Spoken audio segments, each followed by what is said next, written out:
Assalamu alaikum students. Welcome to online class for grade 4 subject English A. Today's lecture number is 3, unit number 7, A family on the roof. Students, आज हम इस lecture में unit number 7 की reading करेंगे और explanation करेंगे। आपने explanation और रीडिंग को बहुत अटेंटिवली सुनना है। इसके अलावा स्टूडेंट्स इस यूनिट नंबर 7 के वर्ड्स मीनिंग और मिसिंग लेटर्स करेंगे हम। स्टूडेंट्स, वर्ड्स मीनिंग और मिसिंग लेटर्स आपने अपनी कॉपीज़ पे नीट वे में नोट डाउन करने हैं। वर्ड्स मीनिंग और मिसिंग लेटर्स को आपने अच्छे से याद भी करना है। Page number 40, unit number 7, a family on the roof, छत पर एक ख़ानदान। One evening my mother called me excitedly from the balcony. Balcony कहते हैं बरामदे को। एक्साइटेड का मतलब होता है बहुत खुशी से बुलाना। एक शाम मेरी अम्मी ने मुझे बालकनी से बहुत खुशी से बुलाया। कॉल्ड का मतलब होता है बुलाना। I went up and looked to where she was pointing. Pointing का मतलब होता है इशारा करना। मैं ऊपर गई और जाकर देखा कि वो कहाँ इशारा कर रही हैं। I saw some eggs on the roof our patio. Patio कहते हैं सेहन को। मैंने अपनी छत के ऊपर या छत के सेहन में कुछ अंडे पड़े देखे। आई थॉट, मैंने सोचा, they could be a snake's eggs, कि ये सांप के अंडे हैं। Sometimes we did spot snakes slithering among intertwined creepers. अक्सर हमने रेंगते हुए कीड़ों के अंडे देखे हैं। But a snake's eggs could not have been this big. लेकिन सांप का अंडा यानी सांप के अंडे इतने बड़े नहीं हो सकते। Then it occurred to me that it could be a peahen's egg. फिर मुझे ख्याल आया कि ये मोरनी, पीहेंस कहते हैं मोरनी को, मोरनी का अंडा ना हो। There were many in our neighbourhood. हमारे पड़ोस में, ठीक है, या हमारे नेबर्स में बहुत सी मोरनियाँ हैं, ठीक है। The next evening my mother told me. अगली शाम मेरी अम्मी ने मुझे बताया that she had spotted an another egg, कि उन्हें एक और अंडा मिला है। अनदर का मतलब होता है एक और अंडा मिला है। वंडरफुल न्यूज़, बहुत अच्छी खबर। This means we had a regular visitor.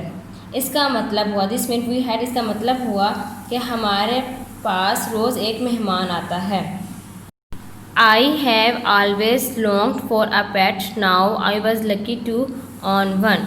मैंने हमेशा से एक पालतू जानवर की ख्वाहिश की है।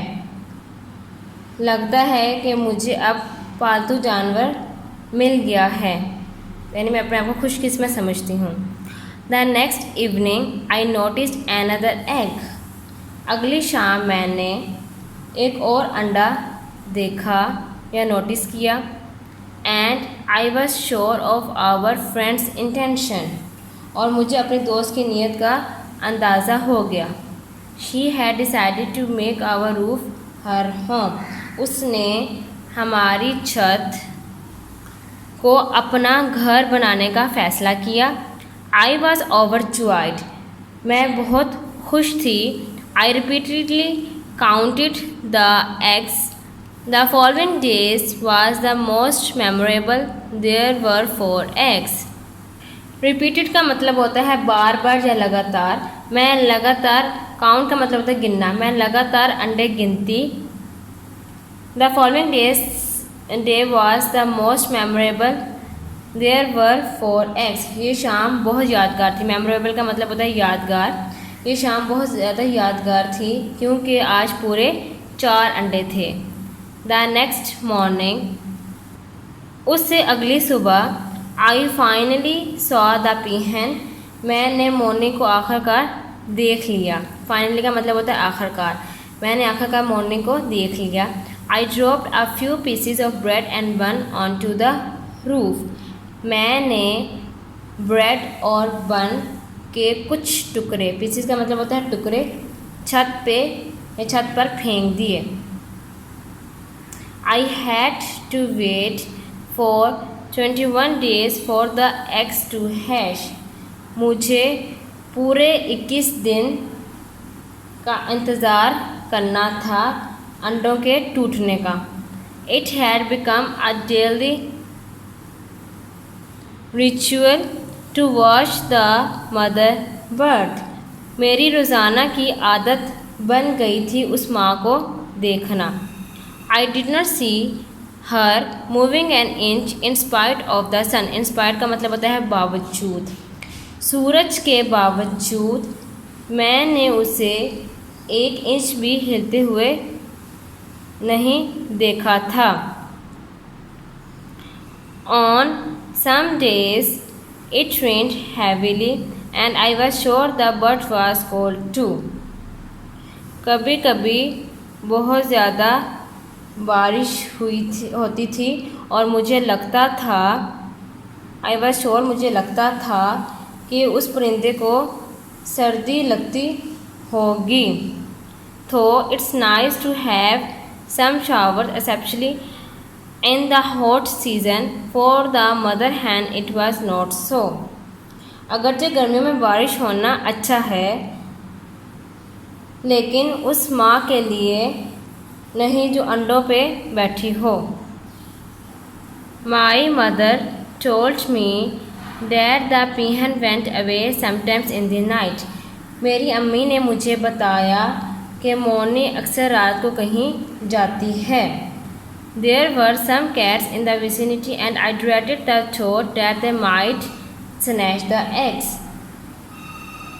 और बरामदे में कुछ बिल्लियाँ हैं या वहाँ पर कुछ बिल्लियाँ थीं और मुझे डर था कि वो कहीं मोरनी के अंडों को ना चुरा लें. स्नैच का मतलब होता है चुराना. Every morning I would go and take a look at the peahen. हर सुबह मैं जाती और जाकर मोरनी को देखती. A fortnight later when I went to the balcony. 2 हफ्तों के बाद जब मैं बालकोनी पर गई. I was aghast at what I saw. A cat was scurrying away with an egg in its mouth. बिल्ली को अंडा चुरा के भागते देखा. मैं जैसे ही उस पर झपटी. I shrieked at it. मैं जैसे ही उस पर झपटी and in the hula balu it dropped the egg. वो अंडा उसके मुंह से नीचे गिर गया. I felt very sad looking at the contents of the broken egg. मैंने बहुत उदासी से उस टूटते हुए अंडों के टुकड़ों को देखा. I hoped that this would not happen again. और खुद से सोचा या खुद से उम्मीद की, खुद से कहा ये दोबारा नहीं होना चाहिए. Now page number 41. The peahen continued to visit without losing hope. मोरनी उम्मीद छोड़े बगैर. होप का मतलब होता है उम्मीद. लॉसिंग का मतलब होता है छोड़े. विदाउट मतलब बगैर. मोरनी उम्मीद छोड़े बगैर लगातार वहाँ आती रही. One afternoon I heard my mother calling out to me. एक दोपहर मैंने अपनी अम्मी को मुझे आवाज़ देते सुना. हेड का मतलब होता है सुनना. कॉलिंग का मतलब होता है आवाज़. I ran upstairs. मैं भागती हुई स्टेयर्स पर गई. I saw teeny weeny chicks next to its mother. मैंने छोटे छोटे चूज़े मदर के साथ देखे, अम्मी के साथ देखे. I ran in to get the camera. मैं भागी और कैमरा लेकर आई. And just at the moment the peahen got up and another itsy bitsy chick was there. उसी मोमेंट में पीहन जो थी वो उठी और जो उसके जो बच्चे थे वो उसके पीछे पीछे जा रहे थे. They followed their mother and while we were looking at them the peahen flew from the roof onto the ground. और जब हम उस मोरनी को देख रहे थे, उसने छत से सीधा नीचे मैदान में छलांग लगाई और एक चूजे ने वन चिक followed. I just started at it taking such a flight from the balcony. It was indeed not a small height for a baby chick. How would it come up again? एक चूजे ने अपनी माँ की तरह किया. मैंने उनकी छत से नीचे की परवाज़ को बहुत गौर से देखती रही. मैं उनकी छत से नीचे की परवाज़ को बहुत गौर से देखती रही. ये छोटे चूज़े के लिए कोई कम ऊंचाई ना थी. अब वो वापस कैसे आएगा? The mother peahen flew back again. मोरनी दोबारा ऊपर गई and flew down once again. और फिर नीचे की तरफ वापस आई दोबारा से. The other chick which was just standing on the edge followed. दूसरा चूज़ा जो काफ़ी देर से खड़ा देख रहा था, उसने भी वैसे ही किया. We were all looking at them wondering how they would fly back again.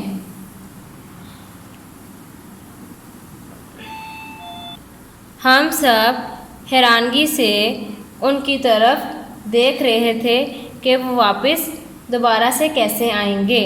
The peahen walked towards the hedge and out of our house with her chicks following her.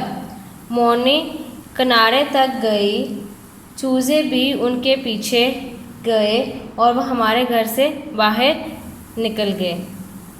I asked my mother how the minutes all chicks could fly from such a height. मैंने अपनी अम्मी से पूछा कि चंद मिनटों के चूज़े इतनी ऊंचाई से कैसे उड़ सकते हैं. She smiled and answered that it was the trust the chicks had on their mother. मेरी अम्मी मुस्कुराई और जवाब दिया कि ये चूज़ों को अपनी माँ पर यकीन है. Now we are going to start words meaning. First word है entwined. इंग्लिश में इसका मीनिंग होता है twisted together. उर्दू में इसका मायनी है बल देना. सेकंड वर्ड है longed. इंग्लिश में इसका मीनिंग है wished और उर्दू में इसका मायनी है ख्वाहिश की. थर्ड वर्ड है intention. इंग्लिश में इसका मीनिंग है what you plan to do और उर्दू में इसका मायनी है नीयत इरादा. फोर वर्ड है विसिनिटी. इंग्लिश में इसका मीनिंग है द एरिया अराउंड और उर्दू में इसका मायनी है इर्द गिर्द. फाइव वर्ड है ड्रेडिड. इंग्लिश में इसका मीनिंग है फेयर्ड. उर्दू में इसका मायनी है खौफजदा. सिक्स वर्ड है इट्सी बिट्सी. इंग्लिश में इसका मीनिंग है वेरी स्मॉल और उर्दू में इसका मायनी है बहुत छोटा. उसके बाद नेक्स्ट हमने करने हैं मिसिंग लेटर्स. फर्स्ट वर्ड है स्करिंग. एस के बाद ब्लैंक है, इसमें आपने सी फिल करना है. सेकंड वर्ड है हल्ला बल्लू. इसमें आपने बी को फिल करना है. थर्ड हाइट, एच लिखना है. फोर इसमें आपने सी वर्ड मिस है तो आपने सी लिखना है. फाइव बालकनी, एन मिस है और आपने एन लिखना है. स्टूडेंट्स, ये words meaning and missing letters आपने अपनी कॉपीज़ पे नीच वे में नोट डाउन करने हैं और वर्ड्स मीनिंग और वर्ड्स मिसिंग लेटर्स को आपने अच्छे से याद भी करना है.